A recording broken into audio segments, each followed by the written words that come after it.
Oke, baik. Assalamualaikum warahmatullahi wabarakatuh. Waalaikumsalam. Jadi, salam sejahtera kita semua.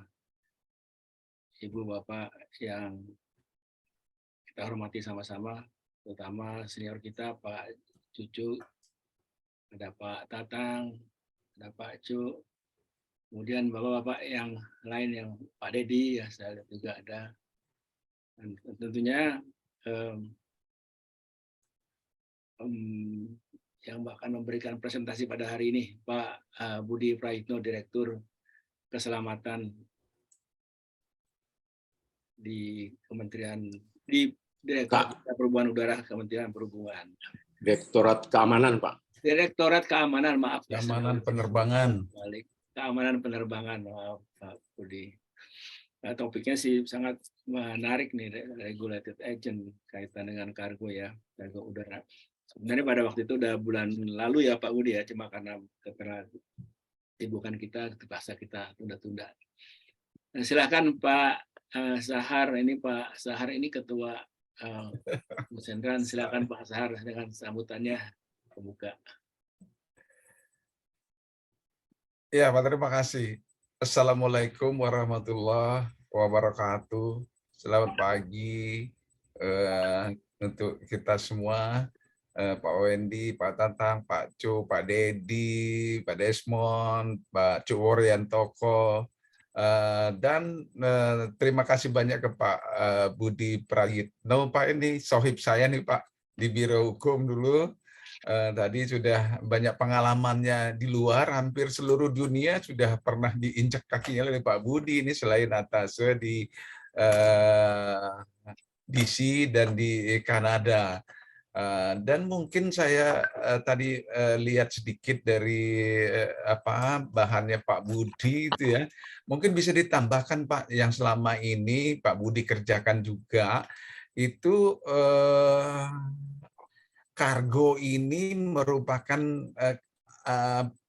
pekerjaan yang diperjanjikan bilateral atau multilateral lah, jarang gitu untuk angkutan udara. Nah, saya belum lihat ini gitu, nanti mungkin bisa ditambahkan oleh Pak Budi, karena ini termasuk hal yang krusial juga waktu membicarakan bilateral perjanjian angkutan udara. Nah, angkutan ini akan smooth apabila itu ada diperjanjikan gitu. Nah, mungkin Pak Budi bisa menceritakan juga nanti, mohon maaf ini, jika tidak ada perjanjian angkutan udara kan logistik ini harus jalan. Nah, itu seperti apa selain kendala yang di bandar udara?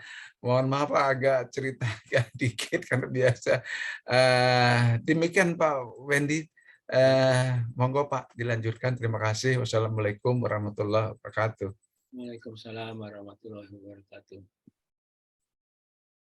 Silahkan Pak Budi Praitno, waktu Bapak untuk presentasi antara 30-40 menit. Nanti setelah itu kita tanya jawab. Ya santai aja Pak. Di sini juga kebetulan banyak kan juga senior Bapak. Jadi kalau ada yang sulit dijawab, dikasih aja ke para senior untuk menjawab. Silakan Pak Budi. Baik, terima kasih Bapak-bapak. Ibunya saya belum lihat, jadi Bapak yang kami hormati, Assalamualaikum warahmatullahi wabarakatuh. Selamat pagi dan salam sejahtera untuk kita semua yang kami hormati, Pak Bapak senior kami ini kayak ujian ini saya nanti sama Bapak-bapak ini, ada Pak Cucu, Pak Wendy, Pak Tatang, Pak Dedi Darmawan, Pak Woryantoko, Pak Desmond, dan saya lihat ada beberapa rekan dari UPBU yang ikut bergabung. Terima kasih. Masih untuk waktunya Pak Wendy, Pak Sahar, saya juga ini terima kasih untuk kesempatan yang diberikan. Memang ini sebenarnya kami waktu itu sempat ngobrol dengan Pak Wendy dan sepertinya ini lebih ke untuk pengenalan terkait kegiatan kargo melalui regulated agent yang kami yakin para senior saya ini Pak Cucu, Pak Tatang, Pak Iri Bakti juga ini bukan hal baru. dari tahun 2010 kalau tidak salah, karena 2010 itu mulai awal kita melakukan kegiatan untuk pemeriksaan keamanan kargo melalui regulated agent. Izin, next slide. Bapak Ibu, ini sebagai outline saja, gambaran umum kargo udara, kemudian dasar hukum. Selain itu penanganan kargo sebelum ada regulated agent dan setelah ada regulated agent dan langkah-langkah pengamanan kargo udara. Next slide. Bapak Ibu sekalian, ini kami awali saja di tahun 2020 pada awal pandemi. Tentu saja semua bidang transportasi terdampak dan khususnya transportasi udara. Khususnya untuk pengangkutan penumpang, karena waktu itu juga ada pembatasan terkait dengan pengangkutan penumpang. Tetapi kami melihat bahwa justru untuk angkutan kargo ini yang tidak terlalu terdampak secara signifikan. Kami melihat bahwa dari data angkutan PT Angkasa Pura I dan Angkasa Pura II, pertumbuhannya dari tahun 2020 sampai 2021 kargo hanya minus 0,5% di sini. Jadi justru pada pada data Angkasa Pura II, kargo ini malah meningkat menjadi 33,8% di saat penerbangan untuk pesawat penumpang semua mengalami penurunan yang banyak di situ. Jadi kami melihat bahwa ini justru pengangkutan kargo ini menjadi memiliki resilience ya untuk dari sisi keandalan untuk terkait dengan kondisi pandemi yang menyerang dunia secara global. Next slide.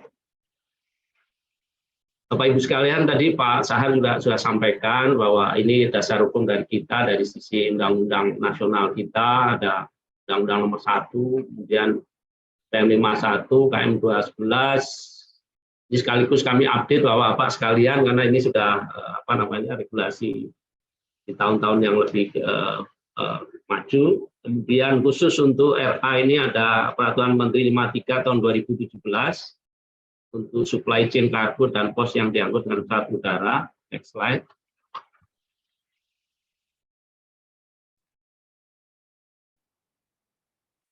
Next slide. Oh ya, ini untuk PM 59 2019. Ini terkait dengan perubahan atas peraturan PM 53 karena khususnya waktu itu kita ingin mendorong untuk adanya KC ya namanya KC non consigner, itu nanti kami akan sampaikan. Kemudian kita juga ada peraturan pemerintah nomor 5 tahun 2021 untuk penyelenggaraan perizinan berusaha berbasis risiko, termasuk di sini untuk pengusaha-pengusaha RA. Ada PM 12 untuk standar kegiatan usaha dan produk pada penyelenggaraan perizinan usaha. Kemudian tentu saja kami ada Menteri Perhubungan nomor 118 untuk perubahan dari KM 211. Secara parsial memang kita melakukan revisi terhadap peraturan yang ada khususnya untuk KM 211 dalam rangka untuk mengakomodir kebutuhan-kebutuhan seperti halnya contohnya yang baru saja kami lakukan Bapak Ibu sekalian terkait dengan kegiatan kargo ekspor secara internasional yang dilakukan di daerah keamanan terbatas, karena di dalam peraturan Menteri 53 kita RA itu ada jarak 5 kilo dari kargo gudang kargo dari daerah keamanan terbatas bandara. Terus kemudian ada lini 1 yang di situ ada rekan-rekan dari bea cukai yang melakukan pemeriksaan terkait kepabeanan, dan itu kami mesti mengakomodir karena ini Bapak Ibu sekalian kegiatan RA kita, beberapa RA kita yang ada di daerah lini 1 atau di daerah keamanan terbatas itu dianggap oleh kejaksaan melanggar aturan yang kita buat sendiri, dan itu berlarut-larut terjadi, padahal sebelumnya memang itu dilakukan dalam rangka untuk mengantisipasi pada saat kita mulai menerapkan pemeriksaan keamanan melalui regulated agent, karena ada fungsi kepabeanan di situ. Itu yang kita harus menyelesaikan, dan alhamdulillah kami belum lama sudah bisa menyelesaikan itu, sehingga apa yang menjadi sasaran tembak kita khususnya karena aturan yang seharusnya sementara proses pemeriksaan keamanan kargo di daerah keamanan terbatas yang itu melanggar dari peraturan menteri kita nomor 53, itu sudah bisa kita artinya akomodir, karena sudah sasaran tembaknya ini ada gratifikasi untuk para pejabat kita di Kementerian Perhubungan, karena dianggapnya ini berlarut-larut. Jadi yang mestinya sementara tetapi terus berlanjut, diperpanjang. Jadi mohon izin, ini kemarin kami sudah bisa selesaikan terkait hal tersebut. Dan next slide. Bapak Ibu yang kami hormati, ini adalah dasar hukum dari IGO terkait dengan kegiatan RA ini. Di artikel 4.6.2 ini, setiap negara harus membuat satu rantai pasok keamanan dalam pengangkutan kargo udara, termasuk perizinan untuk regulated agent dan non-consigner. Ini yang kemudian di dalam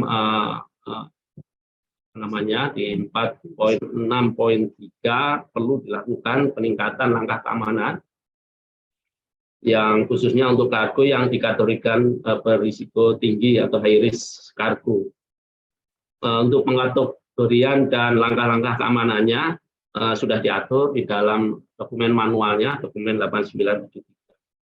Kemudian ketentuan lain dari aneks 17 yang menjadi standar terkait mandatori untuk memastikan bahwa stakeholder atau operator pesawat udara tidak menerima kargo untuk diangkut dengan pesawat udara tanpa dilakukan pengendalian oleh entitas yang diwajibkan melakukan hal tersebut. Jadi ini kewajiban untuk operator pesawat udara untuk melakukan kerjasama dengan regulated agent khususnya untuk angkutan barang kargo yang diangkut, yang harus dilakukan pemeriksaan keamanan. Kewajiban tetap ada di operator pesawat udara, Bapak Ibu sekalian. Dan ini terkait Pak Sahat, kalau yang di dalam air service agreement memang lebih ke pengaturan untuk rute pesawat, pertukaran rute pesawat, Bapak. Dan ini kalau terkait dengan pemeriksaan keamanan ini diatur di dalam dokumen kita, tidak hanya dari sisi internasional tapi nasional juga, ada di dalam peraturan keamanan penerbangan nasional kita, kewajiban untuk setiap operator, setiap airline, khususnya airline internasional, untuk memasukkan di dalam aircraft operator security programnya, yang itu harus kita approve oleh oleh otoritas penerbangan kita, dalam hal ini oleh Direktur Jenderal Perhubungan Udara.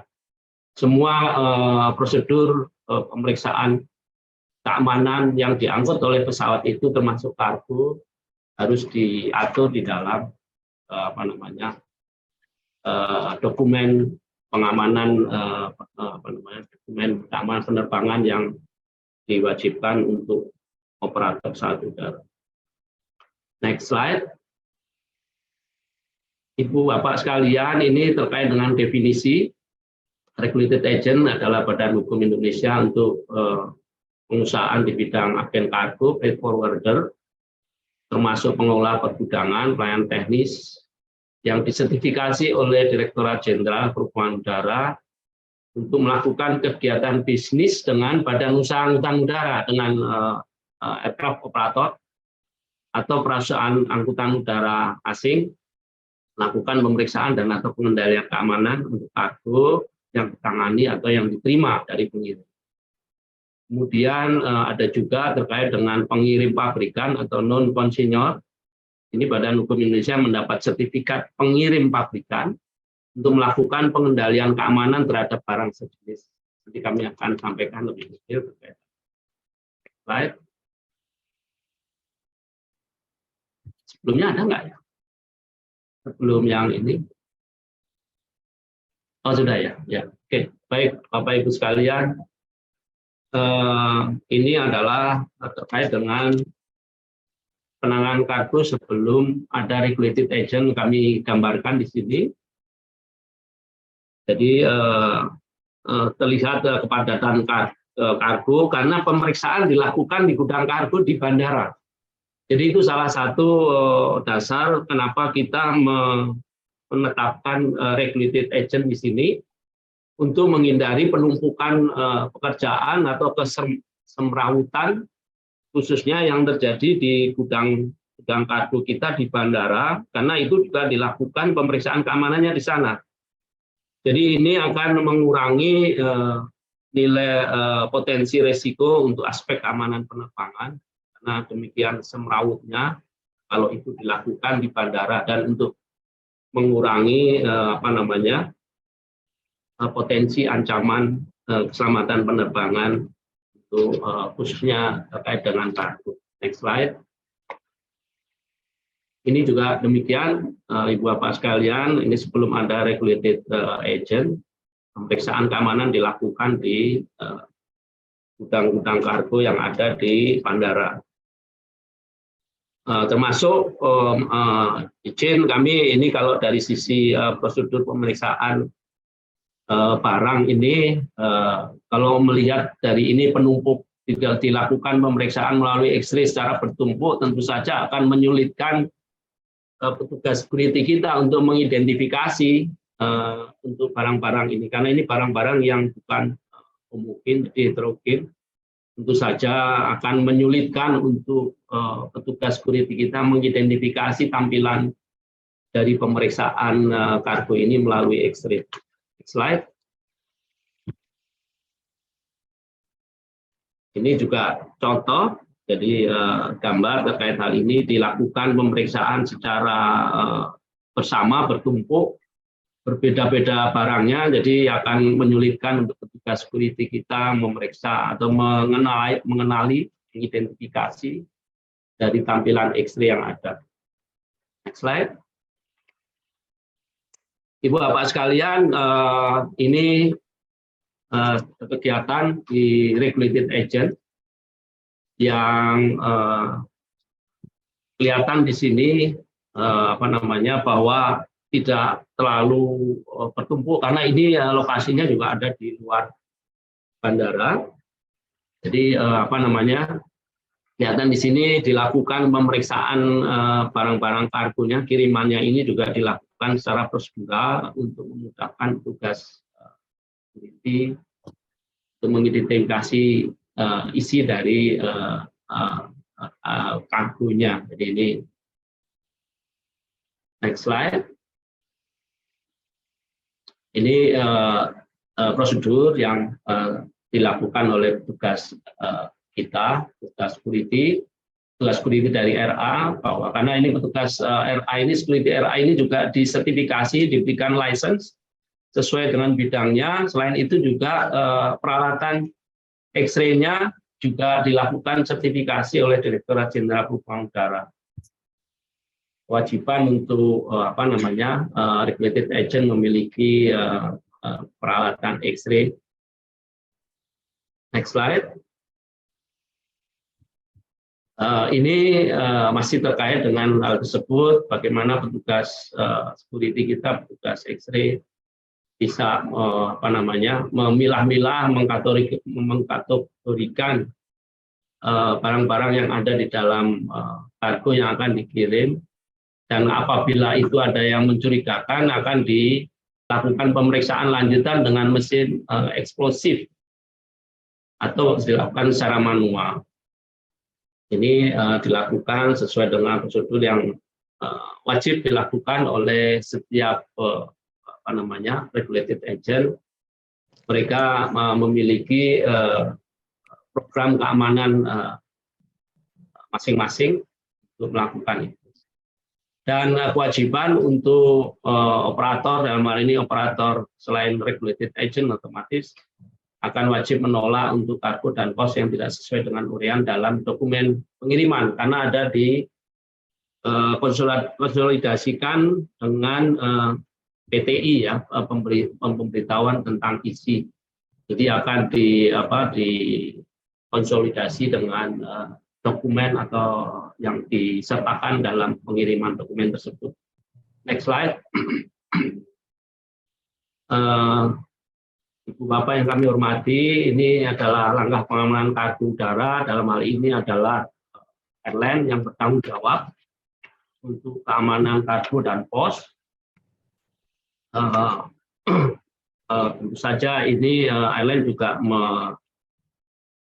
diwajibkan untuk menetapkan atau membuat program keamanan penerbangannya. Dalam hal ini dia juga kemudian melakukan pendelegasian pemeriksaan keamanan tersebut kepada regulated agent. Dalam hal ini, dalam hal di bandara tidak ada regulated agent atau belum ada regulated agent, pihak airline melakukan kerjasama kontrak kerjasama dengan pihak bandar udara. Di beberapa banyak bandara kita, UPBU kita yang belum ada RA, satu dan lain hal, tentu saja pertimbangan bahwa RA itu tentu akan melihat dari sisi kebutuhan, dari sisi ekonomi, karena kewajiban mereka untuk menyediakan peralatan itu dan personilnya tentu saja terkait dengan investasi. Sejauh memang angkutan kargo melalui bandara tersebut belum ada secara ekonomis belum implikasi pada perusahaan tersebut, tentu saja belum ada RA yang beroperasi di satu bandara tersebut. Ini terkait dengan tersebut. Next slide. Ini terkait dengan alur pengiriman kargo dan pos dengan pesawat udara. Jadi barang-barang kargo ini yang kita terima dari unknown shipper atau dari konsolidator kargo, artinya ini barang-barang dari misalnya dari dari perusahaan-perusahaan JNE, kemudian Tiki dan yang lain-lain yang belum dilakukan pemeriksaan, akan dikirim melalui regulated agent, dilakukan pemeriksaan di sana. Kemudian nanti setelah lolos dari pemeriksaan regulated agent, kemudian dibawa dengan kendaraan truk.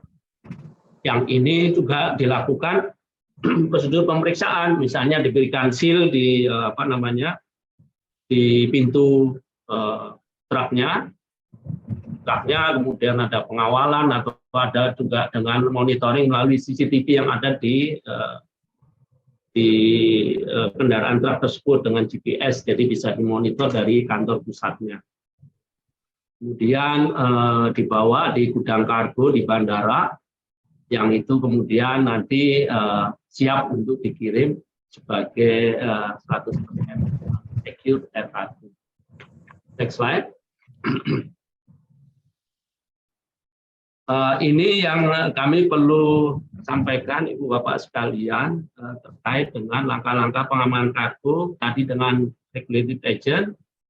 Ini dengan non consignor, ada dibagi dua. Dalam hal ini adalah terkait dengan produksi, non consignor produksi yang melakukan pengendalian dari sejak penerimaan bahan baku, kemudian pengendalian penyimpanannya, kemudian proses produksinya, proses pengemasannya, kemudian sampai pelindungan kargo udara, kemudian pengendalian dan perlindungan pengangkutan darat sampai nanti diterima kepada airline.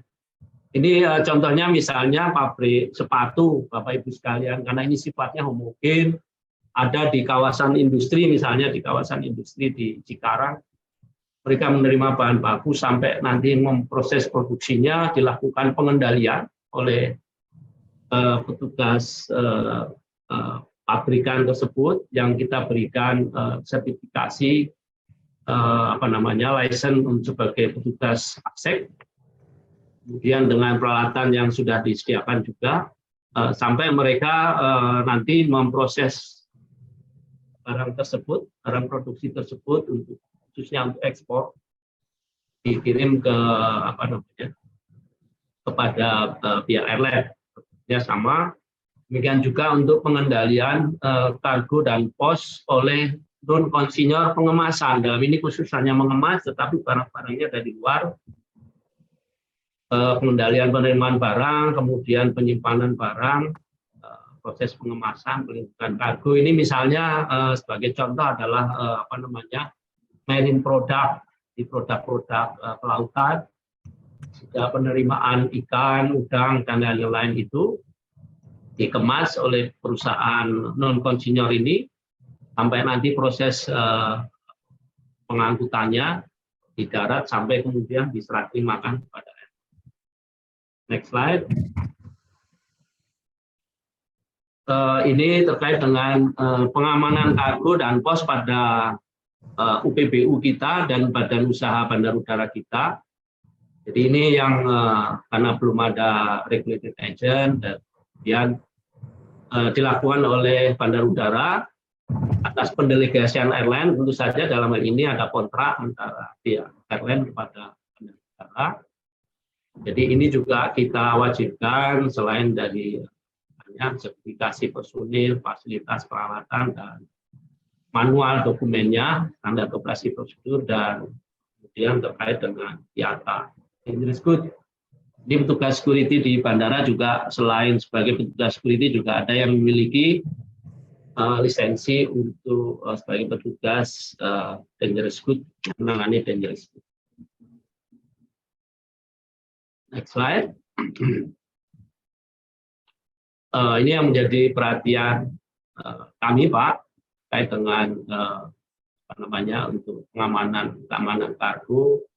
Apabila ada regulated agent, tentu saja airline wajib mendelegasikan atau bisa dapat mendelegasikan, karena kami melihat bahwa ini menjadi tanggung jawab airline.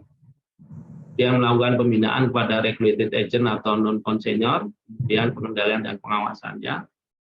Dan apabila tidak terdapat regulated agent, airline akan mendelegasikan kepada UPBU kita atau Badan Usaha Bandar Udara kita. Selain itu melakukan pembinaan dan melakukan pengendalian pengawasan. Next slide. Kemudian ini juga terkait dengan apabila sudah ada regulated agent, tentu saja sudah bukan menjadi tanggung jawab bandara lagi, tapi tanggung jawabnya ada pada regulated agent, kontrak dengan pihak airline, dan tetap menjadi tanggung jawab airline dalam hal ini. Pemeriksaan dokumennya tentu saja ada airway bill, kemudian PTI, Seaport Declaration, dan lain-lain. Next slide. Kemudian ini juga terkait dengan apabila tidak terdapat regulated agent, kita mengacu kepada Peraturan Menteri 53 tahun 2017 untuk pemenuhan fasilitas peralatan dan prosedur, kemudian memasang security check level dan deklarasi keamanan kiriman. Next slide. Ibu Bapak sekalian, ini kami sebagai gambaran saja bahwa RA ini juga bertanggung jawab untuk bisa mengidentifikasi terkait dengan dangerous goods. Dangerous goods sekarang ini sudah menjadi kewenangan dari Direktorat Kelaikan dan Pengoperasian Pesawat Udara. Sudah tidak menjadi kewenangan dari Direktorat Keamanan Penerbangan. Jadi kita bekerja sama dengan rekan-rekan di DKPPU Sama halnya juga terkait dengan VAL facilitation yang semula di bawah kewenangan Direktorat Angkutan Udara juga sudah dipindahkan kewenangannya menjadi tanggung jawab Direktorat Keamanan Penerbangan. Next slide.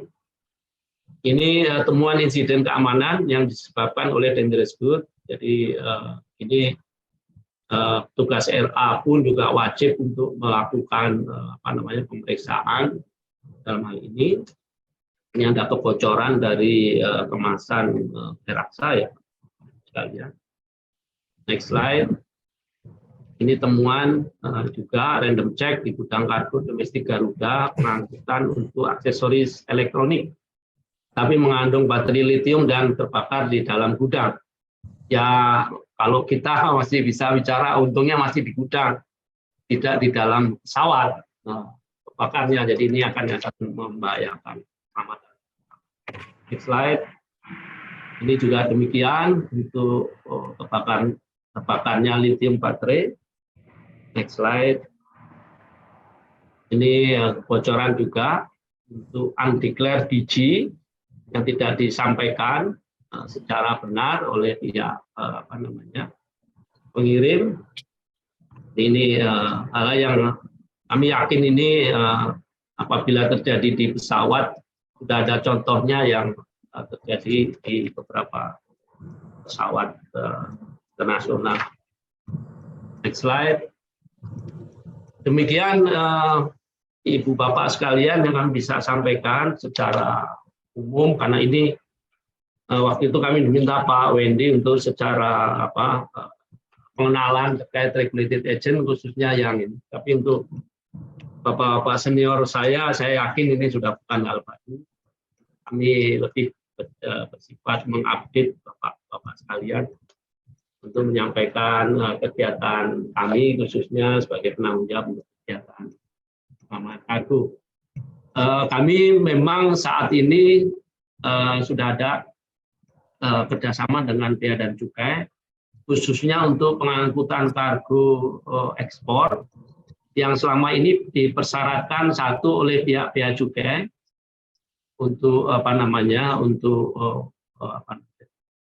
persyaratan secara internasional, di samping kita sendiri juga. Jadi kami ingin nanti di non konsinyor di pabrikan itu bisa dilakukan simplifikasi pemeriksaan, satu dari Bea dan Cukai, kemudian yang satu dari Direktorat Jenderal Perhubungan Udara.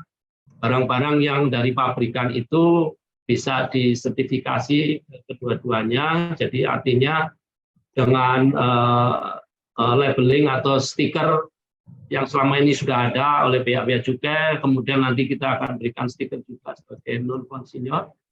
Itu nanti akan mengurangi proses bongkar muat. Karena dari pabrikan itu, misalnya dari Cikarang, setelah dikeluarkan dua label itu nanti bisa langsung dikirim ke gudang kargo dan dia langsung naik ke pesawat. Tidak perlu lagi ada ini. Tapi tentu saja ini kami sedang intensif melakukan itu, menjadi rekomendasi dari Kementerian Koordinator maritim dan investasi dan maritim untuk bisa melakukan simplifikasi hal ini. Tentu saja akan mengurangi biaya pengangkutan kargo khususnya kargo ekspor. Itu yang nanti kami akan update Bapak Ibu sekalian setelah nanti sudah bisa kita lakukan secara bersama, kerja bersama dengan Bea dan Cukai. Demikian Pak Wendy, Pak Sahar dan Ibu Bapak sekalian, paparan singkat kami. Terima kasih. Wabillahi taufiq wal hidayah. Wassalamualaikum warahmatullahi wabarakatuh. Terima kasih banyak Pak Budi. Mohon di stop ini share screen-nya, di stop biar kita bisa dimatikan share screen-nya. Oke. Pak Budi, ini kelihatannya banyak sekali yang bukan didiskusikan nih. Ada beberapa teman yang udah raise hand. Jadi sebelum saya kasih ke kawan-kawan, Pak Budi, saya nitip dulu dua hal aja. Satu kan regulated agent itu mungkin beberapa ya terbatas. Yang saya ingin tanya tuh menyampaikan pertanyaan dari inilah yang orang-orang juga bahwa apakah cost atau biaya yang dikenakan regulated agent itu kita awasi apa enggak? Jangan sampai gara-gara regulated agent nggak boleh kemana-mana maka terjadi oligopoli di antara si regulated agent tersebut. Satu itu. Yang kedua, tadi Bapak ngasih gambaran ada beberapa dangerous goods yang hampir masuk lah ya gitu ya. Nah kalau ada seperti itu, apakah si pengirimnya karena kan undeclare ya, itu di-treat aja sebagai, oh udah kalau gitu kita kembalikan aja, atau memang di-treat juga sebagai ada upaya untuk tindakan kriminal sehingga kita harus laporkan kepada penegak hukum, karena kan datanya ngeri juga tuh yang tadi Bapak sampaikan tuh ya. Nanti silakan. Sekarang kami persilakan yang Bapak Ibu Bapak sekalian. Saya lihat yang resen di sini ada Pak Desmond lebih dahulu, nanti yang lain silakan saja. Pak Desmond. Baik, terima kasih Pak Wendy atas kesempatannya. Yang kami hormati Pak Budi Praitno ya. Ini tatap muka yang kedua kita ini. Dulu luring, sekarang daring. Selamat untuk eselon 2-nya. Memang sudah sesuai perkiraan saya ya, tidak lama, hanya menunggu waktu. Pak Budi waktu kita ketemu ya, ingat. Jadi Pak Budi, saya ingin melihat Pak Budi, rencana strategik keamanan kargo udara ini tahun 2020 sampai dengan 2024. Karena sistem penganggaran kita kan sekarang berdasarkan kerangka jangka menengah pembangunan ya. Satu, kemudian berdasarkan kinerja. Dengan renstra-nya keamanan kargo udara itu akan terlihat kemampuan pendanaan oleh pemerintah maupun kemampuan yang belum mampu dibayar oleh pemerintah ya. Seperti disampaikan oleh Pak Budi, regulated agent ada yang tidak ada di beberapa bandara sehingga ditugaskan kepada UPBU ya. Kemudian itu pertama. Kemudian Pak Budi tentu bersiap-siap juga untuk rencana strategi keamanan kargo udara untuk tahun 2025 sampai 2029 ya, 5 tahun ke depan. Karena kita harus persiapkan juga itu bagaimana pembiayaan selama 5 tahun ke depan sehingga aman. Terus yang kedua, menarik juga kalau saya melihat bahwa tupoksi dangerous good berpindah dari Direktorat Keamanan ke Direktorat Operasi Penerbangan ya. Kalau kita lihat kepada istilah di dalam manajemen strategi, structure follow strategi itu nggak sesuai. Kenapa? Karena kita berharap dulu itu kita pegang 3S, 1C ya. S pertama adalah safety. Safety itu barangkali cocok untuk operasional penerbangan. Tapi kalau security itu memang di tempatnya Pak Budi, sehingga nanti dangerous good itu menjadi tanggung jawab Pak Budi. Itu satu. Yang kemudian lucu juga, regulated agent kan tanggung jawabnya kepada Direktur Keamanan. Dangerous good-nya dipisahkan gitu ya. Jadi one door pelayanan satu pintu menjadi sulit untuk diterapkan. Jadi barangkali itu dikembalikan lagi lah ya sebagai usul daripada diskusi ini untuk diuji balik lagi keamanan. Kemudian lucu yang kedua adalah komite fasilitasi. Itu dari angkutan udara ditarik ke keamanan. Itu fasilitasi itu sebetulnya memperlancar mobilitas, ya kan? Yang lintas terminal, ya kan? Teknik bandara, lintas navigasi, lintas angkutan, itu sebetulnya udah cocok sebetulnya karena komite FAL di situ mungkin tidak efektif barangkali ya. Karena kita lihat kalau kita bicara 1S, ya 1S itu artinya servis itu diberikan oleh teknik bandara, ya kan, diberikan oleh angkutan udara, diberikan oleh keamanan, diberikan oleh operasi penerbangan. Jadi menurut saya mungkin ya nggak tahu, mungkin dikembalikanlah ya komite prestasi ke angkutan udara. Cuman kalau kurang efektif kita efektifkan.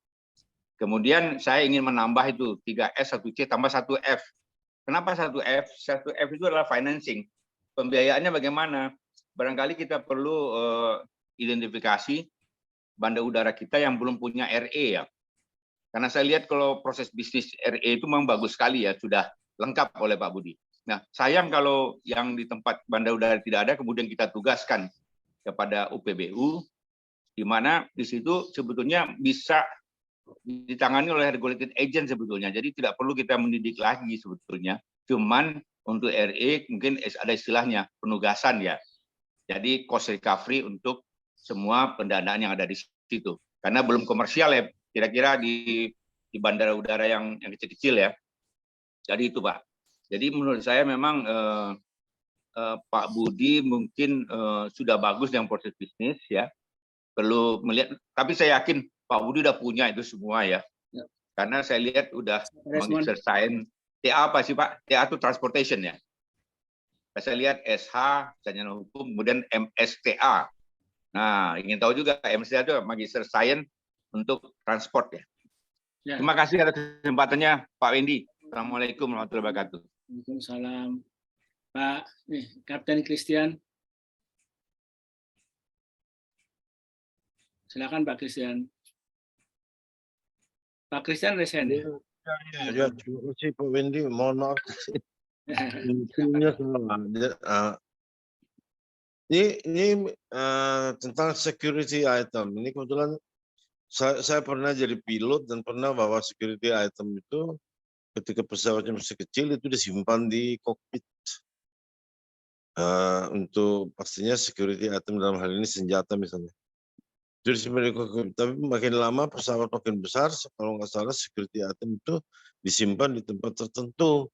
Mungkin di bal kargo atau apa, saya udah kurang jelas karena sudah 20 tahun nggak terbang. Pak. Nah, pertanyaan saya adalah ada operator mengoperasikan Twin Otter dan membawa dengan pesawat PK register membawa satu pasukan alat negara kita, ya polisi, tentara itu semuanya bersenjata dan duduk di dalam kabin. Nah itu apa yang saya baca di aneks 17 dan juga peraturan kita, sepertinya itu tidak boleh. Ini bagaimana? Apakah mereka mendapat izin khusus atau bagaimana? Itu aja Pak. Terima kasih. Baik, terima kasih Pak Christian. Kayaknya saya belum ada lagi yang resen. Mungkin Pak Tatang dan Pak Cucu, senior kita, Pak Tatang atau Pak Cucu akan menambahkan. Pak Cucu, silakan Pak. Silakan Pak Cucu.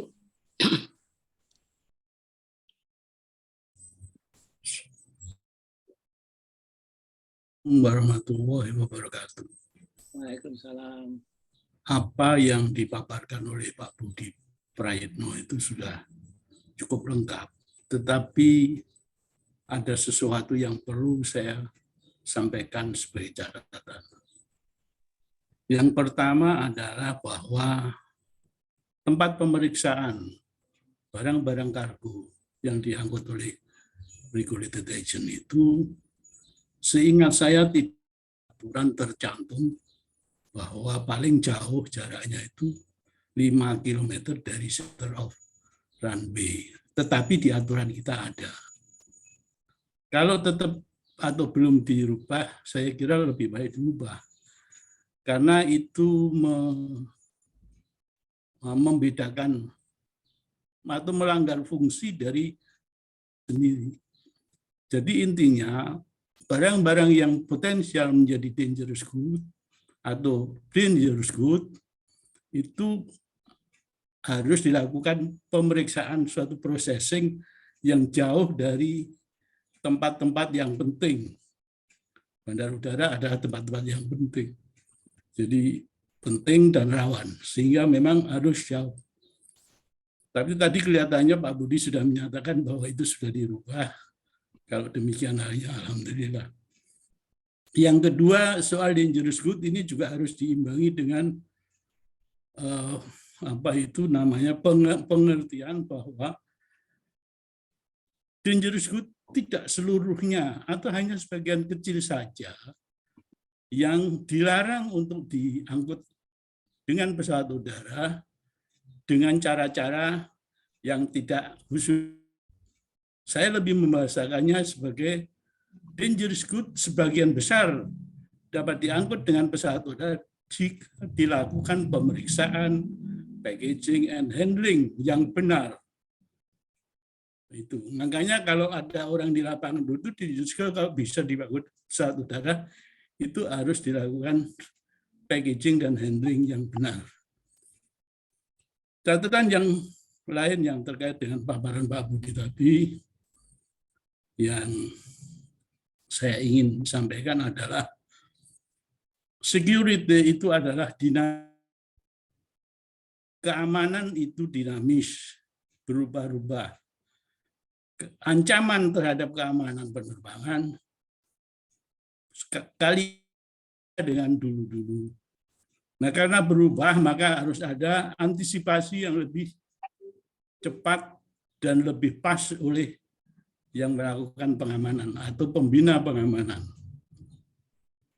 Ada jargon yang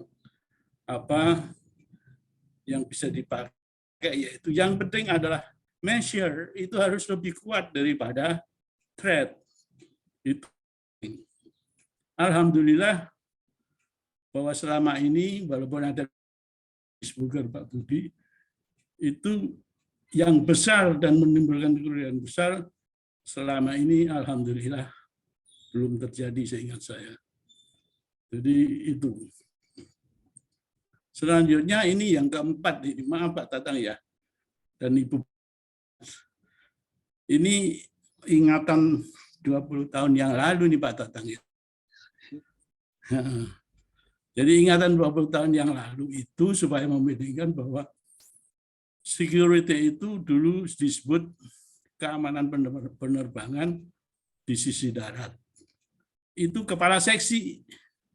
Nah, kepala seksi kemudian diperjuangkan bersama-sama oleh Perhubungan Udara menjadi Kasubdit. Dirjen, menjadi Direktur Jenderal Perhubungan Udara.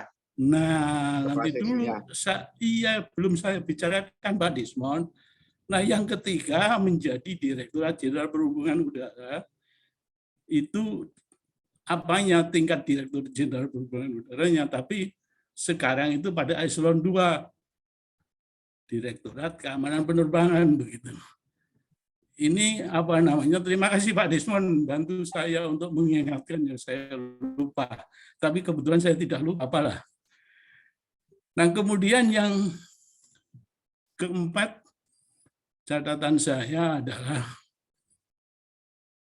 tolong Bapak yang berkenaan dengan pengurusan keamanan kargo ini mesti sekali-sekali turun ke lapangan. Itu berantakan yang seperti difilmkan tadi, wah itu masih sedikit itu. Berantakannya lebih-lebih dari itu. Dan iya lebih dari itu Pak. Sehingga mungkin prosesingnya adalah harus lebih teliti lagi. Yang kelima adalah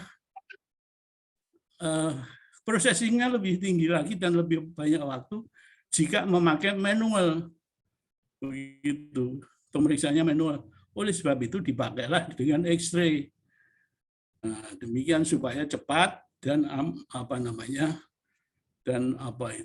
mutunya masih bisa dijamin. Nah, terus kemudian tapi ini harus diingat juga, kita punya catatan prinsip bahwa pemeriksaan manual itu lebih teliti daripada pemeriksaan pakai alat. Gitu. Tetapi kalau pemeriksaan manual ini perlu waktu yang panjang. Nah, disitulah trade-off-nya, maka pemeriksaan dilakukan security dan apapun lah, banyak alat di sana, tidak hanya X-ray. Terus yang terkait dengan secara umum kondisi sekarang dibandingkan kondisi masa lalu, ya kemajuannya demikian baguslah saya kira. Gitu. Cuma memang ada catatan Pak Desmond yang saya setuju itu, apakah benar harus pindah tempat? Jangan sampai pindah tempatnya itu karena terpaksa. Terpaksa karena apa? Karena ya itu jumlah eselonnya harus tertentu. Jangan sampai hal itu terpaksa. Gitu. Ingat bahwa security itu adalah sesuatu yang dibentuk melalui pembudayaan baru. Nah, budaya ini susah dirubah, perlu waktu memang. Perlu waktu. Saya lihat bahwa waktu yang berjalan ini telah dengan baik dimanfaatkan oleh Direktorat Udara, segi dalam ini juga Departemen Perhubungan. Nah, itu yang sampaikan. Jadi saya sih mendukung, walaupun memang harus ditelah lebih lanjut.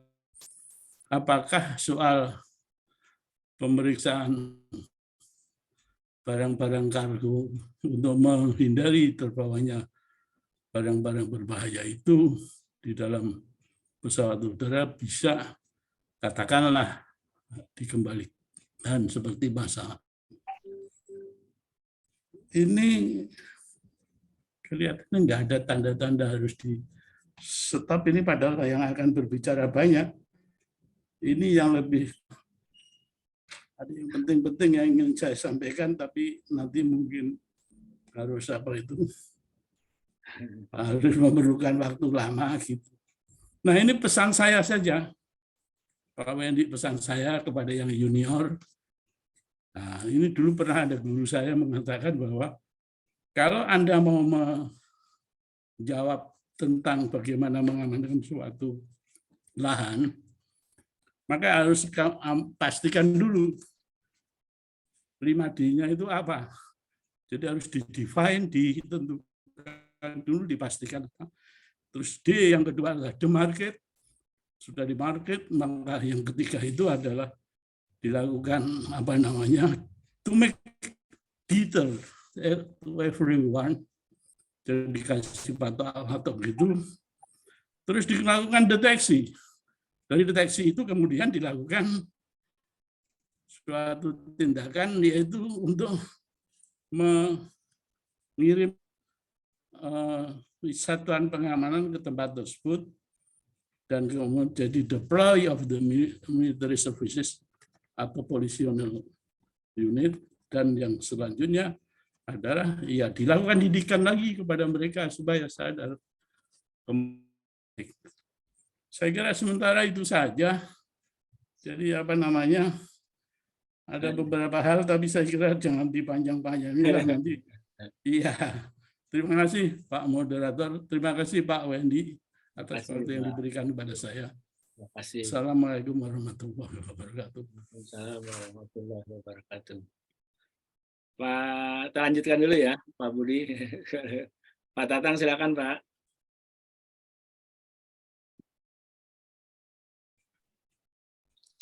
Baik, terima kasih banyak Pak Wendy. Pertama, apresiasi saya untuk Pak Budi atas presentasi yang disampaikan, khususnya berkaitan dengan masalah regulated agent. Jadi saya teringat waktu Kementerian Perhubungan, khususnya Direktorat Jenderal Perhubungan Udara, mendapat dukungan dari TSA untuk melakukan program strengthening security bandara di Bandara Ngurah Rai, Bali. Pada waktu itu Pak Budi terlibat aktif sebagai yang membidangi masalah hukum dan lain-lainnya lah, termasuk di lapangan gitu. Bahkan saya jujur pernah ditegur oleh Menteri Perhubungan karena dapat masukan dari Duta Besar Amerika di Indonesia, kok dirjennya tidak ada di tempat katanya. Ada tidak di tempat, tidak di Bali gitu. Wah, kan kantor saya di Jakarta, Pak. Saya bilang, enggak, kamu harus pergi ke Bali sana. Kamu harus memimpin acara strengthening. Jadi saya 2 bulan berkantor di di Bali karena atas perintah Dubes Amerika. Jadi luar biasa program strengthening SA ini. Pak Budi ini termasuk yang terlibat. Di situ juga tercetus dilahirkan terbentuknya Direktorat Keamanan Penerbangan. Jadi Pak Budi ini juga termasuk yang membidani lah. Salah satu yang membidani terbentuknya Direktorat Keamanan Penerbangan. Karena itu salah satu hasil pembahasan bahwa negara seperti Indonesia yang bandaranya ratusan, kok masalah keamanan penerbangannya hanya setingkat seksi, kira-kira begitu. Nah, akhirnya dinaikkan menjadi tingkat direktorat. Nah, jadi sekarang posisi itu dipegang oleh Pak Budi, ya kebetulan sekali. Jadi ini betul-betul ya sesuatu yang sudah tepat gitu. Jadi sekali lagi selamat Pak Budi ya. Nah, saya hanya cerita begini Pak. Bandar udara itu kan suatu kesatuan yang utuh gitu ya. Di situ ada terminal penumpang, ada terminal kargo, ada beberapa fasilitas infrastruktur lainnya lah. Yang dibatasi oleh istilahnya fence. Ya, jadi pagar keamanan bandar udara gitu. Dan itu merupakan satu kesatuan yang utuh. Dan ini yang saya dalami waktu saya mengikuti kegiatan TSA di Bali tersebut.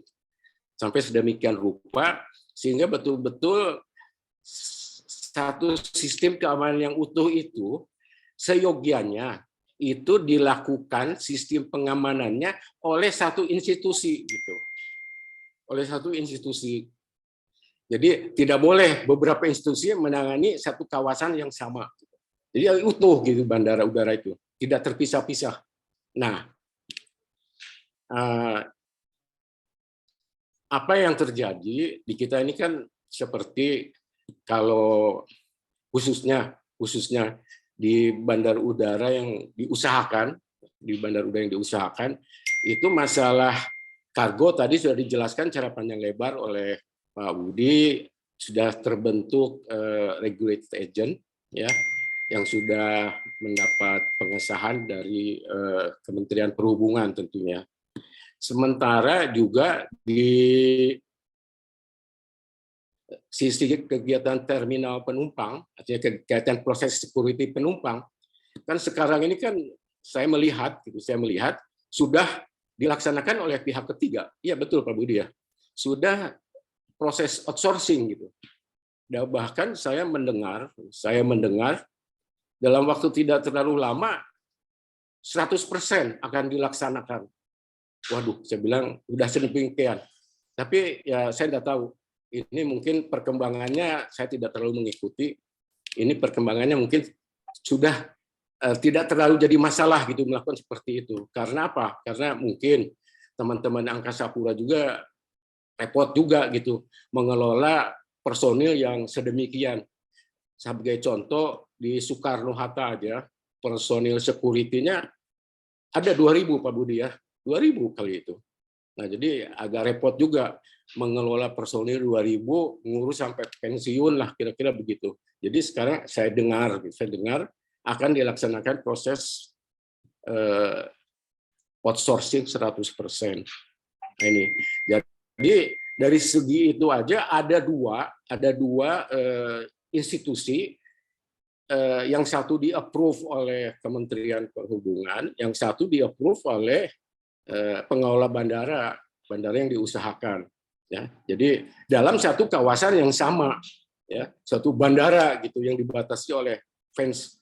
Dan ini tadi sudah disampaikan oleh Pak Budi bahwa ini sudah melanggar yang tadi disampaikan pihak kejaksaan mempersoalkan gitu, melanggar peraturan yang dibuat sendiri. Nah, ini saya sampaikan. Ini jadi menarik terus terang. Ini jadi menarik. Mungkin saya tidak banyak cerita. Ini semua sudah berjalan. Ya, ini semua sudah berjalan. Nah, saya ingin kepada mungkin di sini Pak Budi sebagai Direktorat Keamanan. Tadi betul apa yang disampaikan oleh siapa tadi, Pak Cucu atau Pak Desmond tadi, bahwa teman-teman dari Direktorat Keamanan atau para inspekturnya silahkan melihat di lapangan lah. Silahkan melihat di lapangan. Karena apa? Yang di-approve oleh Kementerian Perhubungan adalah regulated agent as an institusi, bukan personilnya. Ya, jadi personilnya mendapat istilahnya identitas dari dalam hal ini otoritas bandara. Ya. dalam bentuk license atau apa gitu, sehingga bisa bekerja, terutama bisa bekerja di sisi udara. Nah, saya mohon bantuan karena ini pengalaman, nggak usah jauh-jauh di Bali, di Soekarno-Hatta aja lah. Sekali-sekali jalan, lihat apakah yang digunakan tanda pengenalnya, ID-nya yang dikeluarkan oleh otoritas yang berwenang itu masih sesuai dengan yang menggunakan. Apakah sesuai dengan yang menggunakan? Kemudian apakah identitas yang dipergunakannya itu adalah masih masa berlakunya. Itu. Kemudian yang ketiga juga, apakah tanda pengenal yang digunakannya itu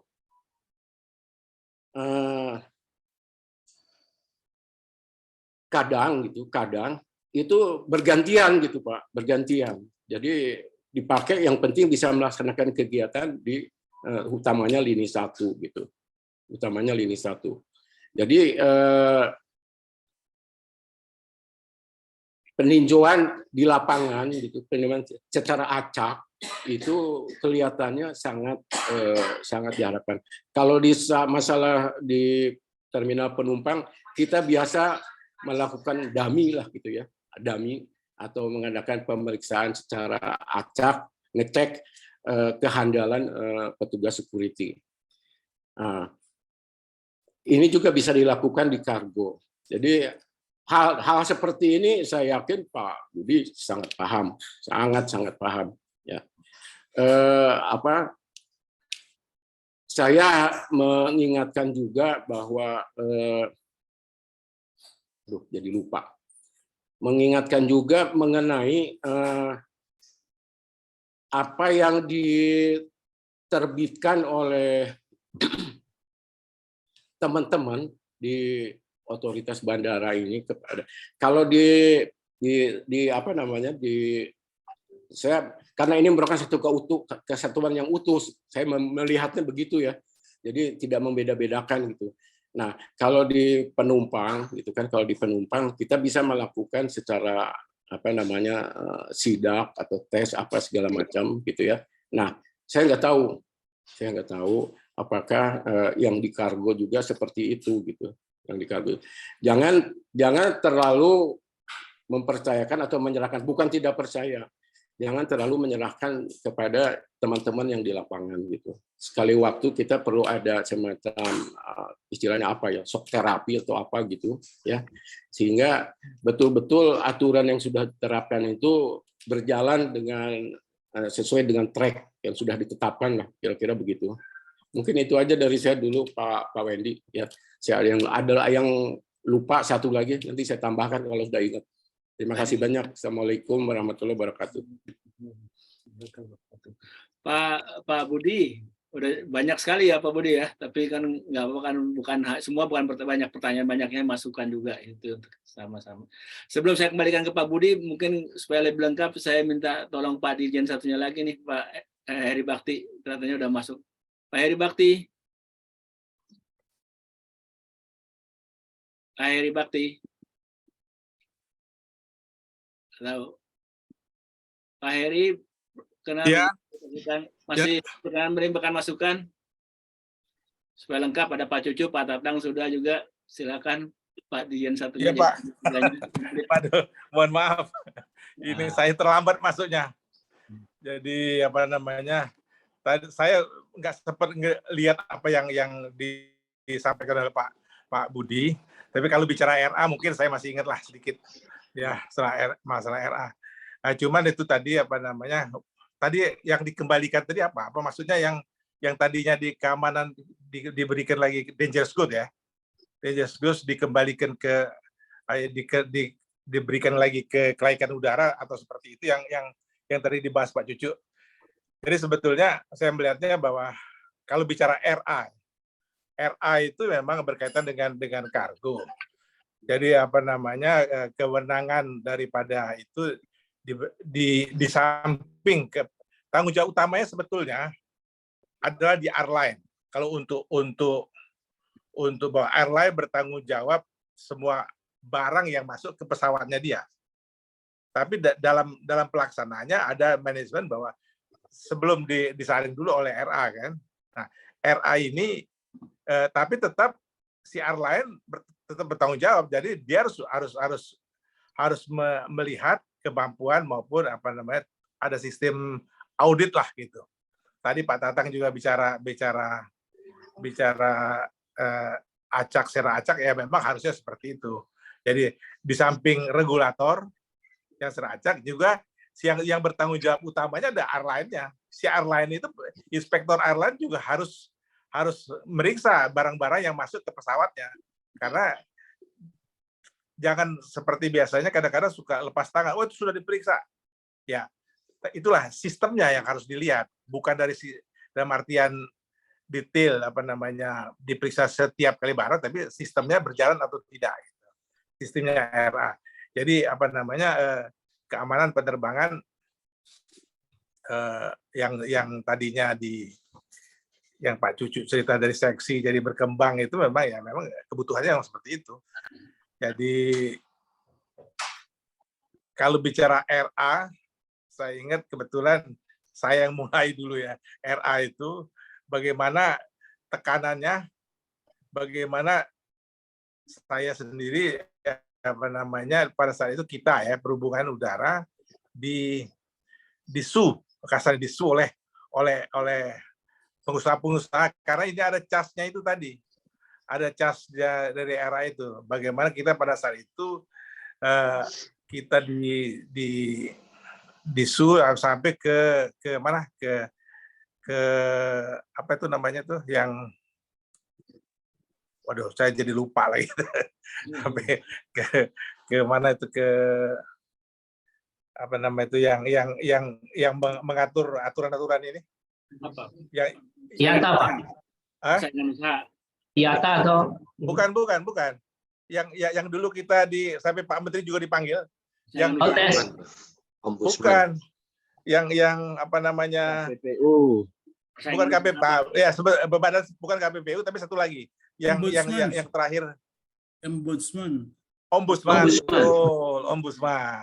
Kita sampai dipanggil oleh Ombudsman, saya jadi terdakwa, Pak Menteri juga saya dapat akhirnya teguran seolah dibikin udah tapi tetap bahwa kita tetap bahwa itu harus dilakukan karena sesuai standar-standar IQ maupun segala macamnya. Jadi hal seperti itu memang dalam rangka kita meningkatkan keamanan penerbangan, tapi tetap perjalanannya itu bahwa tapi akhirnya juga asosiasi RA itu sendiri ikut membantu akhirnya. Justru akhirnya siap yang dulu mensu atau dalam kita itu malah justru mereka mendirikan RA, mendukung adanya RA itu. Memang tapi RA ini harus diaudit tetap. Jadi ada sistem-sistemnya di samping itu bekerjasama dengan Bea Cukai juga bagaimana kerjasama RA dan Bea Cukai. Jalur hijau bagaimana, jalur merah bagaimana. Kalau jalur hijau itu yang sudah kita ketahuan RA-nya lebih langsung di pabrik misalnya. Itu jadi ada sistemnya memang harus hal seperti itu yang memang perlu ditingkatkan lagi apa namanya pengamanannya supaya kita lebih tapi intinya airline bertanggung jawab juga. Biarpun sudah diperiksa RA, airline itu harus tetap bertanggung jawab. Nah, kembali ke dangerous good itu kenapa dangerous good itu saya juga berapa tahun itu tahu bahwa dangerous goods dipindahkan dari keamanan ke kelaikan udara lagi. Karena dulu sejarah lama itu memang zaman dulu memang di flight standard karena yang tahu dangerous good itu adalah para airline-nya. Itu dianggap pada saat itu begitu. Nggak tahu kenapa dikembalikan ke sana, apakah mau dikembalikan lagi ke keamanan itu terserah kebijakan itu. Saya itu karena tidak mengikuti dari awal. Sementara itu dulu nanti kalau setelah saya ikut nimbrung setelah ada pembahasan aja. Terima kasih Pak Wendy. Terima kasih Pak Heri Bakti.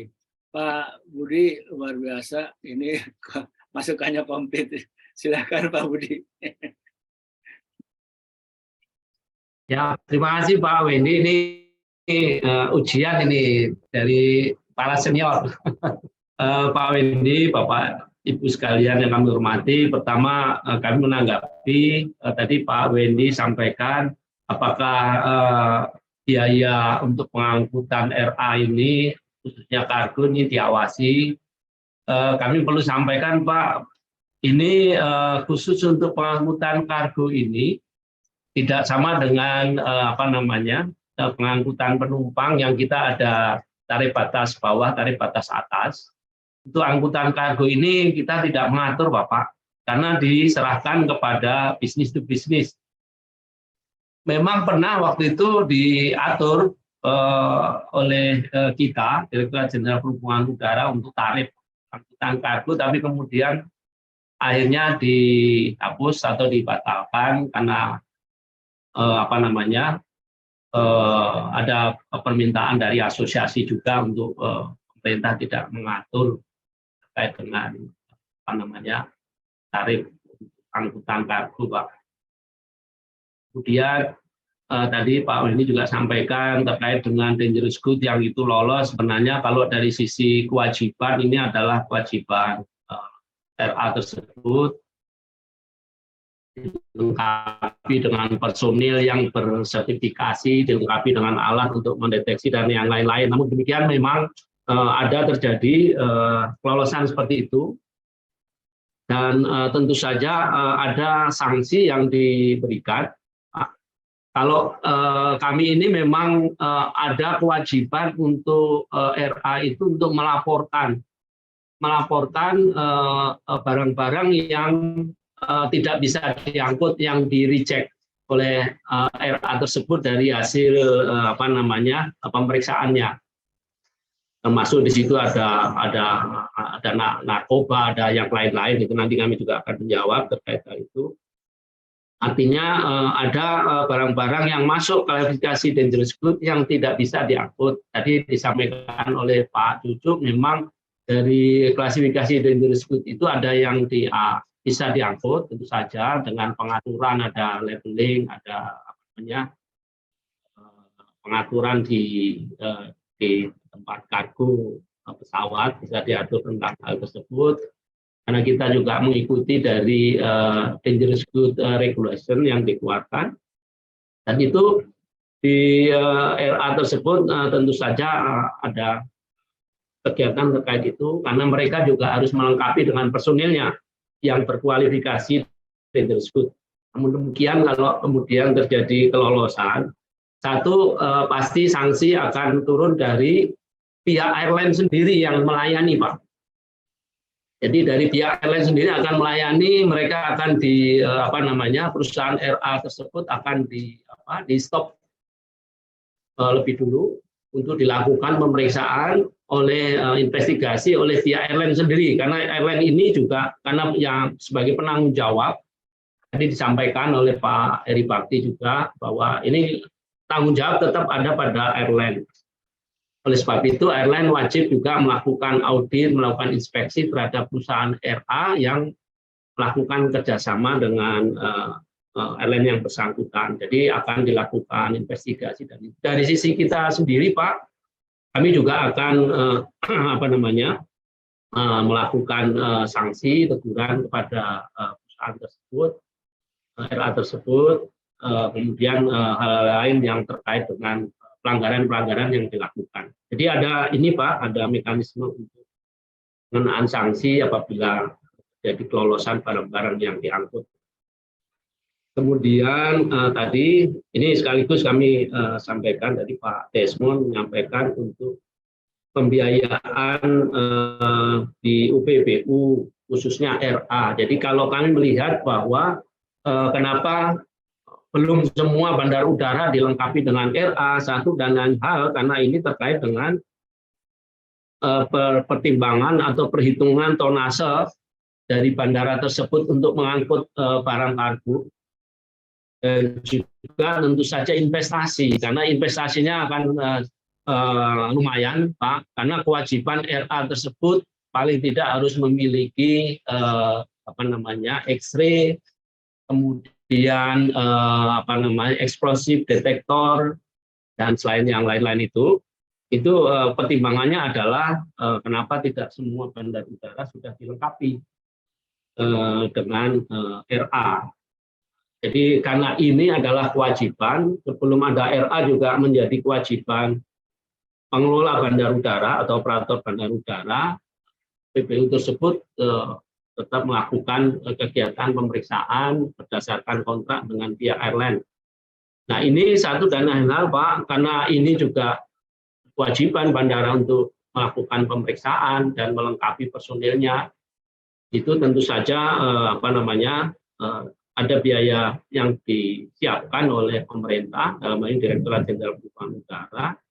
Dan ini sekaligus sekarang terkait dengan Badan Layanan Umum yang waktu itu sempat disampaikan Pak Deddy Darmawan. Kita ini sekarang PBU kita yang bisa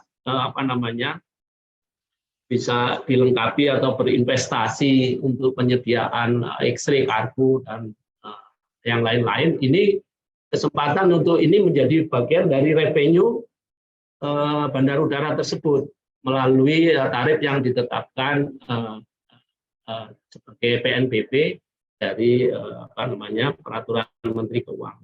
Jadi ini satu dan lain hal, Pak, terkait dengan kenapa tidak semua itu dilengkapi dengan RA, karena melihat perusahaan RA itu juga investasi besar, tentu saja mereka akan berhitung juga bagaimana dengan tonnase yang bisa diangkut melalui bandar udara tersebut. Itu.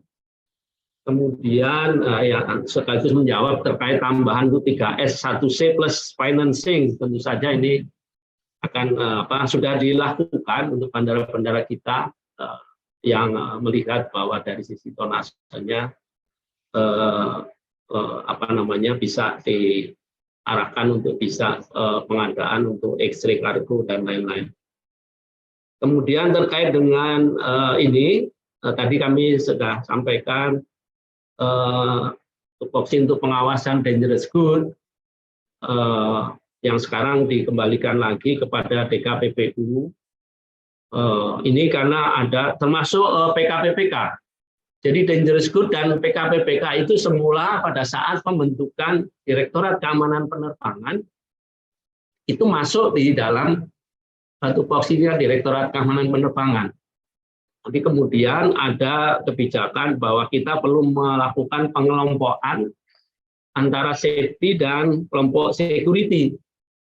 Jadi saya yakin itu menjadi kebijakan pimpinan saya. Kebetulan waktu itu saya juga tidak di posisi di Direktorat Jenderal Penerbangan Udara. Jadi ada pengelompokan itu, jadi dangerous good dan PKPK masuk di dalam kewenangan DKPPU, dan untuk PAL yang semula di Direktorat Angkutan Udara diserahkan kepada Direktorat Keamanan Penerbangan. Ini yang kemudian memang pada saat pandemi kemarin tupoksinya Direktorat Keamanan Penerbangan untuk koordinasi dengan rekan-rekan di Komite Nasional PAL dan Komite Nasional Bandar Udara untuk mengkoordinasikan terkait dengan PPKM. Kita harus kerjasama dengan Kementerian Kesehatan terkait dengan aplikasi Peduli Lindungi dan lain-lain. Itu yang akhirnya kami yang menjadi PIC terkait dengan kegiatan PAL. Kemudian tadi Pak Kapten Christian terkait dengan security item di kokpit, Bapak izin kalau di di pesawat-pesawat narrowbody dan yang lain-lain, kalau untuk security item di pesawat kecil tentu saja diangkut di dalam kabin pesawat saja, tetapi berbeda dengan pesawat-pesawat kita di narrowbody, apalagi yang wide body sudah ada prosedur untuk pengangkutan senjata api maupun peluru di situ. Senjata api sebagai security item, peluru sebagai dangerous good sudah diatur, sudah ada aturannya, ada prosedurnya. Nah, khusus untuk pesawat kita yang di remote, ya, ini pesawat kecil kita yang di remote, yang dipergunakan juga untuk mengangkut tidak hanya petugas keamanan kita dari kepolisian, dari TNI juga, termasuk membawa peluru di dalamnya. Ini mekanismenya adalah izin khusus, Pak, dan atau charter biasanya. Pesawat itu dicarter hanya untuk pengangkutan personil keamanan dengan senjata lengkapnya, termasuk pelurunya. Itu yang sudah diatur terkait dengan hal tersebut. Ada perizinan, kemudian ada izin khususnya dan charter. Jadi mekanismenya tetap kita lakukan, Pak. Itu yang kemudian kami pada saat FGD di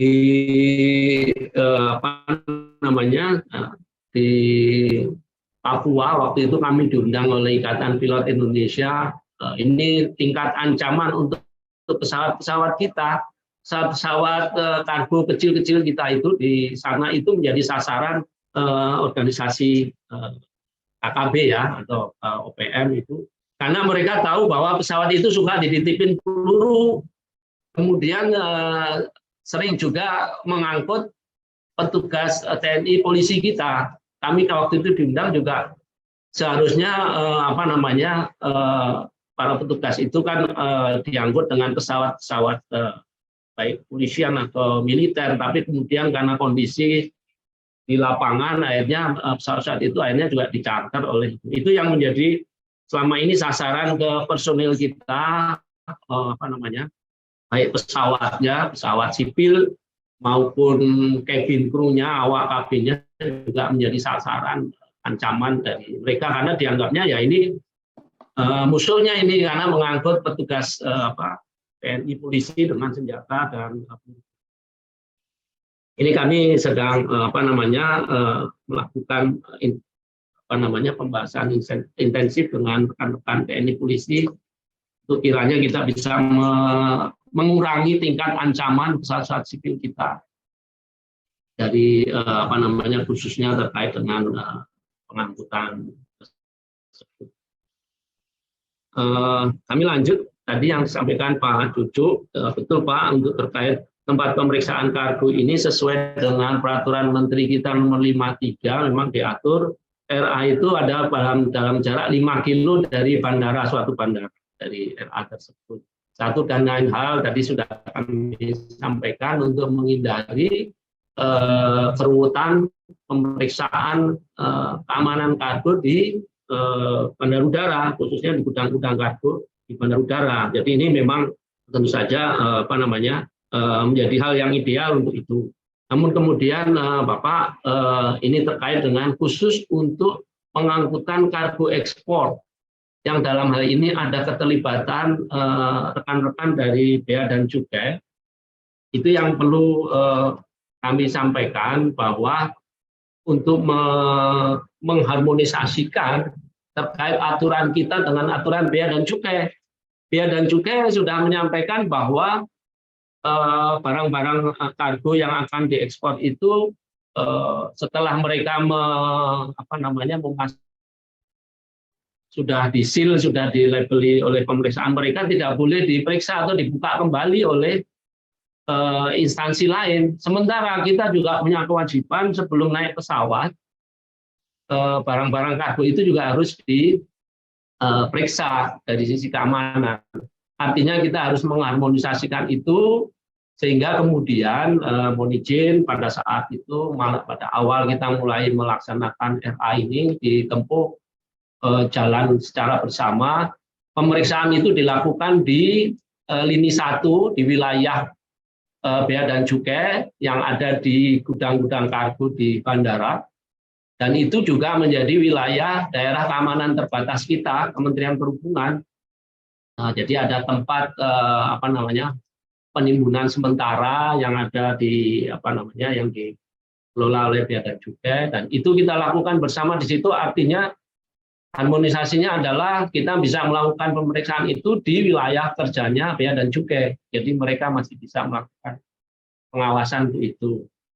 Nah, ini regulasi sebagai langkah jalan tengah dari peraturan menteri kita PM53 dengan peraturan bea dan cukai, kita ambil jalan tengah demikian yang bersifatnya sementara. Namun kemudian mohon izin, ini juga ada Pak Tevi, ini senior saya di Direktorat Keamanan Penerbangan. Akhirnya terakhir Direktorat Jenderal Perhubungan Udara menjadi sasaran tembak kejaksaan. Dianggapnya adalah kita membiarkan aturan sementara itu menjadi seterusnya sekian lama dan melanggar aturan kita sendiri. Jadi kemudian kebetulan kami dan teman-teman kemarin bisa melakukan revisi terhadap PM dari KM 211 terkait dengan khusus untuk barang kargo ekspor itu dilakukan pemeriksaan di lini 1 atau di daerah keamanan terbatas kita. Jadi itu sudah tidak melanggar dari regulasi kita PM53 khusus untuk barang ekspor yang kita ada bersinggungan kerja dengan bea dan cukai. Itu. Tetapi ini Bapak-bapak, Ibu sekalian, ini sifatnya ya seperti pemadam kebakaran, artinya kita bisa menyelesaikan itu tetapi secara parsial, tidak dilakukan secara keseluruhan. Kami dengan rekan-rekan sekalian sekarang dengan bagian hukum kita sedang melakukan persiapan untuk merevisi KM 211 itu secara komprehensif supaya bisa tidak sifatnya kita berparsial. Itu yang kami bisa laporkan. Kemudian ya packaging, handling terkait dangerous goods, benar sekali Pak Dudu tadi kita kewajiban dari RA kita untuk melakukan itu. Dan tentu saja antisipasi kita terkait dengan regulasi bahwa keamanan ini adalah dinamis, jadi langkah-langkah ini harus lebih kuat dan kita bisa mengantisipasi dari ancaman yang ada selama ini. Kita perlu mengikuti itu, termasuk contohnya kita juga kerjasama dengan BSSN terkait dengan cyber security yang sekarang sudah mulai banyak instansi dilibatkan oleh BSSN, dan sejauh ini kami bisa sampaikan bahwa untuk di jajaran Kementerian Perhubungan, Direktorat Jenderal Perhubungan Udara yang lebih advance untuk mengantisipasi ancaman cyber security di bandara kita maupun di operator pesawat udara kita, termasuk kemarin kita dilakukan verifikasi untuk di G20, persiapan untuk G20 presidensi, rekan-rekan di bandara maupun di Airnav yang itu rawan ancaman untuk cyber security sudah dilakukan mitigasi dan bagaimana tindak lanjutnya untuk itu. Izin betul yang disampaikan, kalau dari sisi prosedur pemeriksaan secara manual memang lebih teliti, tetapi tentu saja kita tetap memerlukan X-ray karena untuk jumlah kargo yang diperiksa ini memang dalam tonase besar, dalam hal yang besar yang kita memerlukan alat karena akan mempercepat prosedur pemeriksaan kita dari manual menjadi penggunaan dengan peralatan. Kemudian tadi masih ada lagi permintaan tupoksi kembali tadi sudah disampaikan, izin kami sudah sampaikan Pak Dudu terkait alasan kenapa ada perpindahan dari dangerous good ke DKPPU, kemudian kita ada fokus untuk pengelompokan dari bidang safety dan security. Kemudian dari Pak Tatang izin terkait dengan peningkatan keamanan yang dilakukan TSA, betul yang kemudian akhirnya kita melihat bahwa unit kerja seksi dulu waktu itu seksi pengamanan bandara dan angkutan udara. Jadi kita membawai dua bidang bandara maupun airline yang kemudian dilihat bahwa dari sisi ini kewenangannya tidak bisa menjangkau untuk keseluruhan. Jadi akhirnya ada kemudian menjadi cikal bakal terbentuknya Direktorat Keamanan Penerbangan. Kemudian tadi terkait dengan penanggung jawab keamanan di bandara, Bapak, memang benar, tidak hanya karena kalau dari sisi prinsip adalah single accountable company atau perusahaan, artinya mestinya di sini adalah pihak operator bandara udara atau angkasa pura. Tetapi mengingat bahwa banyak stakeholder yang ada di bandara yang itu juga terlibat di dalam kegiatan pengamanan bandara udara, akhirnya dilakukan pendelegasian dari bandara kepada kepada pengelola regulated agent, kepada pengelola gudang kargo, karena mereka memiliki akses langsung ke sisi udara. Kemudian juga petugas security-nya Airnav juga, mereka juga diberikan pendelegasian tanggung jawab keamanan, dan ini semua stakeholder yang terkait dengan keamanan. Karena mereka memiliki akses ke sisi udara, mereka diberikan pendelegasian dari pihak operator bandara dari angkasa pura. Kemudian pas bandara, betul memang sampai sejauh ini kami masih ingat pada saat kita diaudit oleh IQ tahun 2004, itu pas bandara di Soekarno-Hatta itu 17.000 pas bandara. Waktu itu kita juga ditanya oleh pihak auditornya, bagaimana Anda ngawasin itu pas-pas bandara itu, pas yang dipakai oleh orang lain, pas yang hilang, pas yang sudah kadaluarsa, pas yang digunakan, yang fotonya berbeda dengan itu. Nah, apalagi dengan kondisi sekarang ini, sudah ratusan ribu pas bandara yang dikeluarkan oleh kantor otoritas bandara kita di Soekarno-Hatta.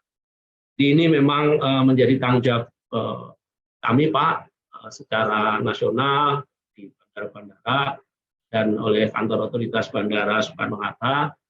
Beberapa kejadian memang penggunaan pas yang memang dimanfaatkan oleh para petugas protokol itu, mereka membuat ini sendiri dari temuan dari hasil temuan dari rekan-rekan. Ada personil-personil ilegal yang diberikan kewenangan dalam tanda petik oleh para pemegang pas protokol itu. Justru dari rekan-rekan petugas protokol itu ada yang oknum-oknumnya yang melakukan itu, memberikan semacam pendelegasian untuk kepentingan pribadi atau kelompok di situ dalam kegiatan-kegiatan itu. Jadi itu yang menjadi concern kami, Pak, untuk tetap melakukan pendalaman dan pengawasan dalam hal ini. Jadi terima kasih masukan dan saran dari Pak Edi Bakti terkait dengan tanggung jawab keamanan ini tetap ada di airline meskipun dilakukan oleh regulated agent maupun oleh UPBU kita, oleh operator bandara udara. Mungkin demikian Bapak-bapak, Ibu yang kami hormati, secara singkat, secara ini kami tentu saja nanti kami akan mengupdate kembali. Oh ya, ada yang melalui chat box Pak Wuryanto untuk kasus penyelundupan narkoba. Bagaimana tanggung jawab RA? Betul, Pak. Jadi nanti RA pada saat mereka menduga bahwa itu adalah narkoba, mereka sudah ada prosedur untuk menghubungi pihak BNN, Badan Narkotika Nasional. Apalagi kita ada MOU antara Kementerian Perhubungan dengan BNN untuk kita mendukung kerja BNN untuk mencegah penyelundupan atau transaksi narkoba melalui bandar udara. Banyak kejadian kita di Pekanbaru, kemudian pada saat kami bertugas di Tarakan juga demikian, karena mereka punya akses langsung dengan Malaysia, karena kalau seperti di Tarakan itu diangkut secara besar, itu melalui jalur laut, kemudian dari Tarakan baru dibagi ke Jakarta, ke Surabaya, ke Makassar dan lain-lain. Sudah ada MOU kita dengan ini, jadi ada mekanisme atau prosedur itu dilaporkan kepada BNN. kemudian konflik regulasi CIQ, regulasi BUMN, POS dan Giro. Tadi sekilas kami sudah sampaikan, kita sebagai contoh pada saat kita koordinasi dengan rekan-rekan bea dan cukai untuk melakukan pemeriksaan bersama di daerah lini 1 Bandar Udara dan di wilayah kita daerah keamanan terbatas. Jadi kita ada harmonisasi. Tadi kami di akhir presentasi juga kami akan melakukan kerjasama lebih lanjut untuk ini Pak, pelaksanaan dari instruksi Presiden. Jadi secara ke depan tadi Pak Desmond sampaikan untuk Renstra Kargo Udara 2025-2029, ini kita akan melaksanakan instruksi Presiden nomor 5 tentang Nasional Logistik Ekosistem. Jadi ini yang tadi kami sampaikan, nanti kami akan update Bapak setelah kami bisa melaksanakan ini, khususnya peta proses bisnis angkutan udara. Kita ada nanti ada pilot project dari suatu pabrikan di di kawasan berikat, yang itu kargo ekspor. Kita melakukan bea cukai melakukan labeling di sana, sudah memenuhi ketentuan kepabeanan, dan dari sisi kita sebagai non consignor yang kita sudah pastikan bahwa pabrikan itu sebagai non consignor sudah melakukan pemeriksaan keamanan dan pengawasan. Jadi kedua-duanya sudah bisa terpenuhi sehingga itu bisa langsung dibawa, diangkut ke kargo bandar udara untuk diserahkan pada airline. Nah, ini harapannya nanti kami berharap bisa segera bisa dilaksanakan, termasuk kemudian nanti untuk pengangkutan live fish itu nanti dengan karantina, karena kita sudah dapat masukan dari rekan-rekan dari asosiasi logistik, ada prosedur yang memang harus disederhanakan, 1 kali buka untuk diperiksa oleh dari pihak karantina hewan, sisi ikan yang hidup itu, kemudian dari kepabeanan yang selama ini dilakukan bolak-balik dibuka, akhirnya ikannya stres, itu yang akan berdampak kerugian bagi eksportir. Ini yang kami harapkan nanti bisa di dalam satu semacam sistem, semacam samsat lah, artinya kita bisa melakukan pemeriksaan secara bersama oleh masing-masing kementerian lembaga, supaya ini nanti sekali diperiksa sudah bisa langsung di proses lanjut. Ini harapannya mudah-mudahan bisa kami awali Pak dengan bea cukai di tahun ini. Mohon saran masukan dari Pak senior semua. Itu kemudian saya kira yang dari Pak Nur. Ya. Oh, yang nomor 2 adalah ini izin.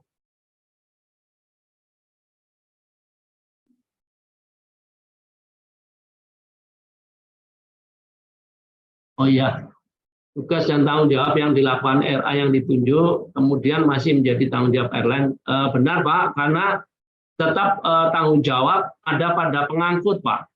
Pengangkut, jadi kargo, penumpang, barang itu tanggung jawab pengangkut, dalam hari ini airline, tetapi mereka bisa mendelegasikan khususnya untuk angkutan kargo yang demikian besar untuk bisa dilakukan oleh RA. RA ini juga dilakukan audit baik oleh airline maupun oleh kita sendiri, karena kita yang mengeluarkan sertifikasi.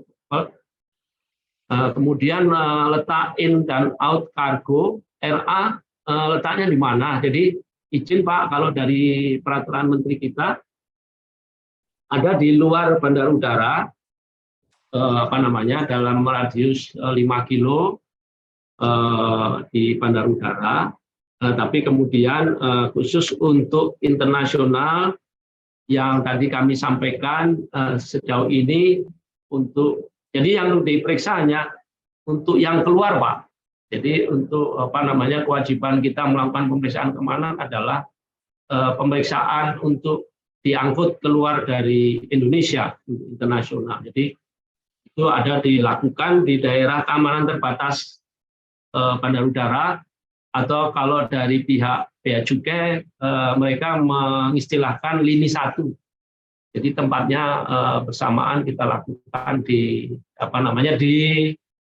sebelum masuk ke gudang kargo, Pak. Jadi ada di wilayah kargo Bandar Udara. Demikian mungkin Pak Wendy, Pak Sahar, dan Bapak-Bapak sekalian, sementara secara ini kami sampaikan tanggapannya. Terima kasih, dan terima kasih juga untuk saran masukan dari para senior. Terima kasih, Pak. Terima kasih Pak Budi.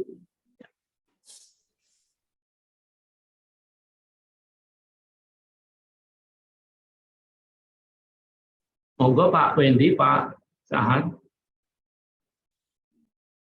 Pak, terima kasih Pak Budi. Ya.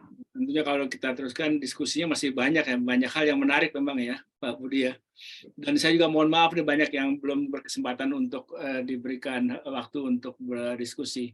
Tapi karena waktu Pak Budi ya kita tahu sempit sekali dan ini kan di sela-sela kesibukan Bapak. Jadi saya kira demikian Pak Sahar untuk ada closing dari Pak Sahar. Bapak Wendy izin sebentar, ya, karena kebetulan ada rekan-rekan dari UPBU ini dari Puncak Jaya, ya, nomor kontak yang bisa dihubungi ini terkait apa ya nomor kontak yang bisa dihubungi, bisa ke ini ke kami bisa Pak di 081311217417. 0813 saya tulis saja 08 13 11 11 217 217 417 Pak. Oh sorry 417 ya. Ya kalau ada rekan-rekan yang ingin komunikasi ya. Terus 0813 217 417 Pak. Oh 217 gitu. 217 41. Siap Bapak, nggih. Nah, ya. Saya ulangi ya Pak Budi ya 81. Ya, 217 417 gitu. Siap, nanti kami akan ada rekan-rekan Kasubdit dan kepala seksi yang terkait untuk itu. Satu lagi terkait dengan pertanyaan dari PPU Sultan Bantilan ini, arahan untuk terkait rekaran personil DG, prosedurnya seperti apa. Kalau personil DG, rekarannya melalui rekan-rekan DKPPU, Direktorat Kelaikan dan Pengoperasian Pesawat Udara. Karena kalau kami sejauh ini untuk rekaran tugas security kita sudah melakukan secara online, bisa prosedurnya, mekanismenya secara online. Tetapi untuk DKPPU, mohon bisa menghubungi rekan-rekan di sana langsung ke DKPPU untuk personil dangerous goods. Demikian Bapak, izin, terima kasih. Ya, terima kasih sekali Pak Budi. Pak Sahar, silakan Pak Sahar. Ya Pak, terima kasih luar biasa. Terima kasih Pak Budi. Cuman saya sih kira ada ganjelan ini kelihatannya dari Pak Budi udah cukup banyak ya. Tadi disinggung kita keamanan penerbangan memang berarti bisa kargo dan bukannya. Tadi aturannya semestinya ada kargo, ada parcel. Tadi disampaikan oleh Pak Budi juga ada peraturannya. Tapi yang disampaikan Pak Budi luar biasa. Jadi bukan hanya kargo, termasuk keamanan barang-barang yang diangkut oleh pesawat udara. Jadi mungkin ini nanti Pak Wendy, mungkin ini perlu kita sambung lagi nih Pak Budi ini yang fokus untuk kargo Pak.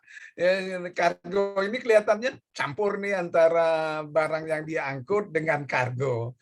Tapi luar biasa, terima kasih ke Pak Budi yang sudah menyediakan waktu ke semua Bapak senior, Pak Dirjen Udara, Pak Tatang, Pak Cucu Suryo, Pak Eri Bakti, Pak Dedi, semua, dan terutama ke Pak Wendy yang sudah setia menyediakan waktu untuk acara Sabtuan dan sekarang bisa Seninan juga. Terima kasih luar biasa. Assalamualaikum warahmatullahi wabarakatuh. Waalaikumsalam.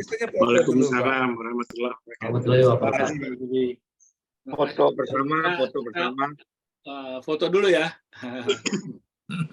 Biasanya kita foto.